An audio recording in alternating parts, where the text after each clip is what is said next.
aí voltamos para essa perspectiva posta por Zoroastro, né? E vamos ver o que ele encontrou, o que foi revelado a ele dentro da sua condição de ser alguém, desde quando nasceu, tido como uma pessoa especial, uma pessoa mais elevada que as outras, mais bem aquinhoada que as outras. E a atribuição era de que ele fora escolhido pelos deuses.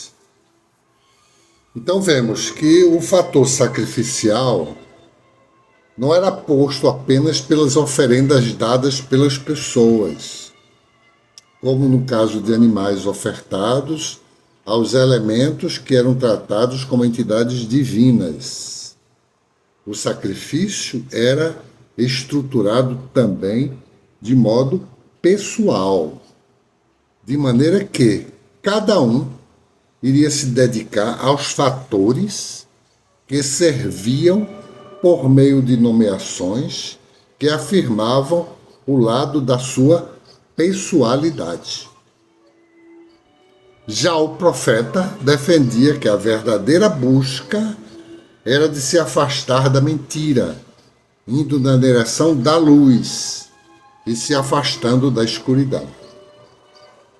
Essa é a perspectiva inicial de que quando o templo, os sacerdotes diziam, bom, tem que fazer oferendas, tem que ofertar bens para os deuses, eles estavam, tanto no sentido do sacrifício estruturado ritualisticamente, mas o sacrifício pessoal, da própria mente, né, daquilo que se chama de estar siderando em torno de um ato. E aí ele Zaratustra passou a observar o abismo humano.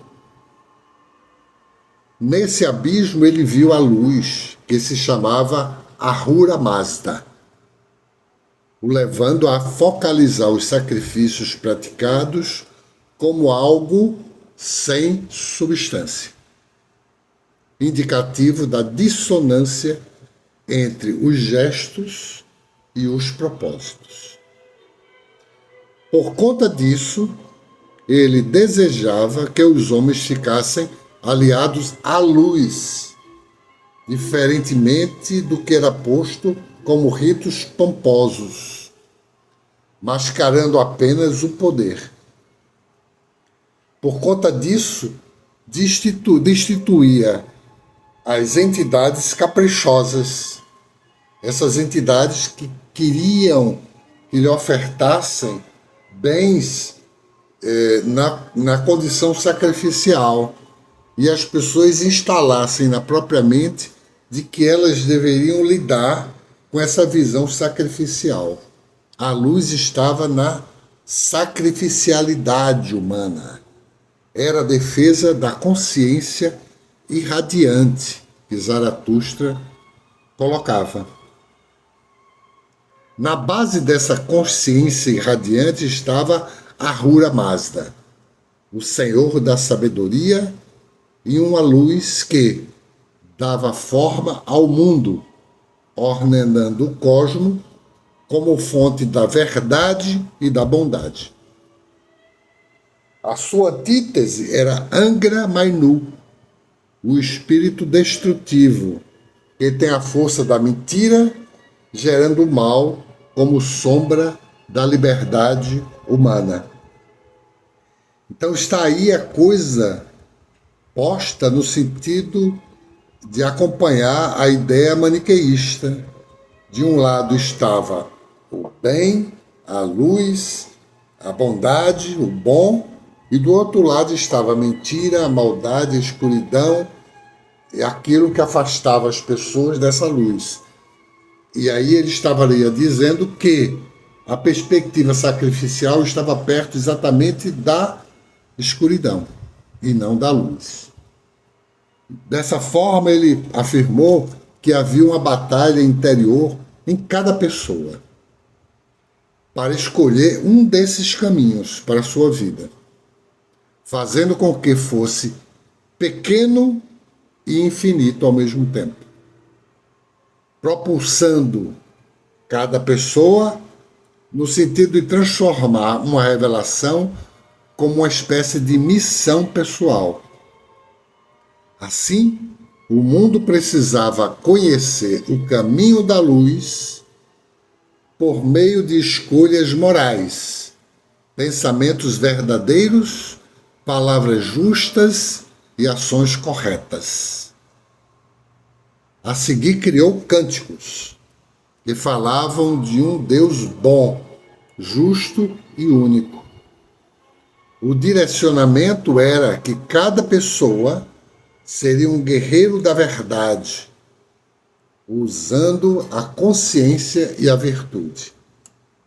Já as sombras eram formadas pela ignorância humana, segundo a perspectiva de que os deuses tidos pelos sacerdotes seriam os criadores do medo.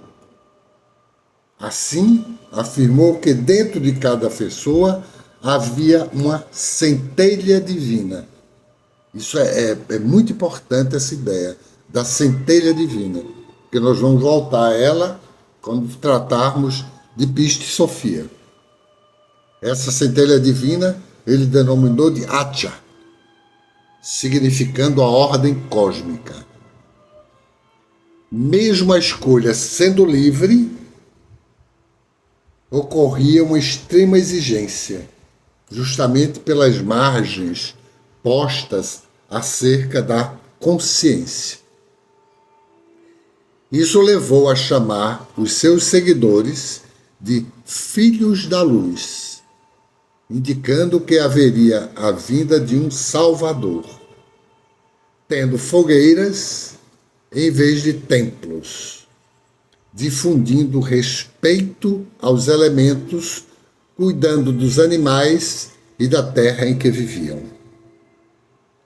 Mesmo com tais convicções do profeta e aceitação das pessoas, o repúdio somente foi administrado quando o foco da fala passou a ter um caráter nômade, de modo a ir frequentar os rios, os poços, as ruas mais afastadas.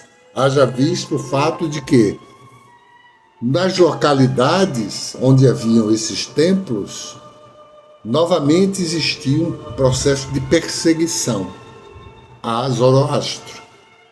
E esse processo de perseguição era insuportável, porque ele vivia através da palavra, e quando vinha a perseguição, não era por palavras, era exatamente por atos repressores. Por fim, o profeta resolve ir ao encontro de um reino. Ele diz então o seguinte, que estava requerendo um reino, para que ele pudesse falar e ser reconhecido a partir dos que estava defendendo na vida, uma nova vida das pessoas, uma nova forma de lidar com a vida das pessoas. Não era mais um local a ermo, estabelecido pelo nomadismo, mas um lugar em que ele pudesse fixar uma espécie de cinturão de proteção, em que ele se sentisse protegido para ser escutado. A única coisa que ele queria era isso, que pudesse ter um rei que fosse de um reino em que ele estabelecesse que Zoroastra ou Zaratustra pudesse ser escutado.